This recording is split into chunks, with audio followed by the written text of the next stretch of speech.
एक बार देवी सत्यभामा ने देवी रुक्मणी से पूछा कि दीदी, क्या आपको मालूम है कि श्री कृष्ण जी बार बार द्रौपदी से मिलने क्यों जाते हैं? कोई अपनी बहन के घर बार बार मिलने थोड़ी ना जाता है। मुझे तो लगता है कुछ गड़बड़ है। ऐसा क्या है जो बार बार जो द्रौपदी के घर जाते हैं? तो देवी रुक्मणी ने कहा, बेकार की बातें मत करो, यह बहन भाई का पवित्र संबंध है। जाओ, जाकर अपना काम करो। ठाकुर जी तो अंतर्यामी हैं। फिर सब समझ गए। और जब वह फिर कहीं जाने लगे तो देवी सत्यभामा ने पूछा कि प्रभु, आप कहां जा रहे हो? ठाकुर जी ने कहा कि मैं द्रौपदी के घर जा रहा हूं। अब तो सत्यभामा जी और बेचैन हो गई और तुरंत देवी रुक्मणी से बोली, देखो देवी, फिर वही द्रौपदी के घर जा रहे हो। कृष्ण जी ने कहा कि क्या तुम हमारे साथ चलोगी? तो सत्यभामा जी फौरन तैयार हो गई और देवी रुक्मणी से बोली कि दीदी, आप भी मेरे साथ चलो और द्रौपदी को ऐसा मजा छका के आएंगे कि वह जीवन भर याद रखेगी। कुछ देर में रुक्मिणी भी तैयार हो गई। जब दोनों देवी द्रौपदी के घर पहुंची तो देखा कि द्रौपदी अपने केश सवार रहती थी।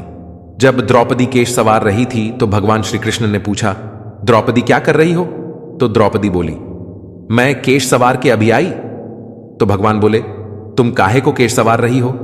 तुम्हारी तो दो दो भाभियां आ गई हैं, ये तुम्हारे केश सवार देगी।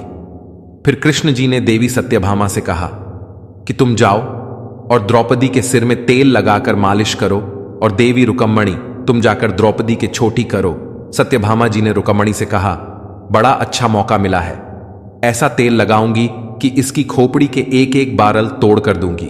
और जैसे ही सत्यभामा जी ने द्रौपदी के सिर में तेल लगाना शुरू किया और एक बाल को तोड़ा तो बाल तोड़ते ही आवाज आई, हरे कृष्ण। फिर दूसरा बाल तोड़ा, फिर आवाज आई, हरे कृष्ण। फिर तीसरा बाल तोड़ा तो फिर भी आवाज आई, हरे कृष्ण। सत्यभामा जी को समझ नहीं आया और देवी रुक्मणी से पूछा, दीदी, आखिर ऐसी क्या बात थी? द्रौपदी के मस्तक से जो वह बाल तोड़ती हैं तो कृष्ण का नाम क्यों निकल रहा है? रुक्मणी जी बोली, मैं तो नहीं जानती।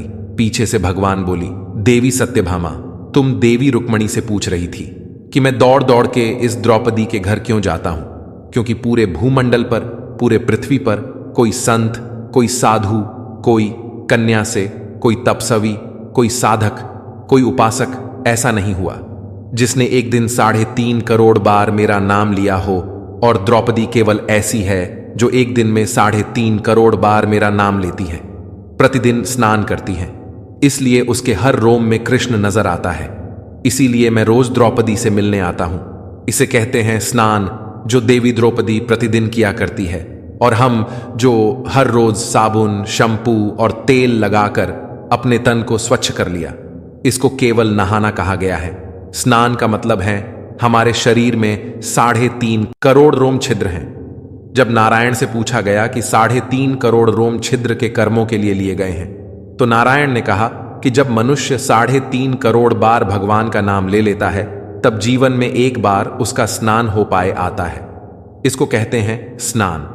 इसीलिए श्री कृष्ण का नाम तब तक जपते रहे जब तक 3.5 करोड़ बार भगवान का नाम न जप ले। दोस्तों, आपको कहानी कैसी लगी हमें कमेंट करके जरूर बताइएगा, और चैनल को सब्सक्राइब, वीडियो को लाइक, शेयर करना बिल्कुल मत भूलिएगा। वीडियो देखने के लिए आप सभी को बहुत बहुत धन्यवाद। जल्द मिलेंगे नई कहानी के साथ।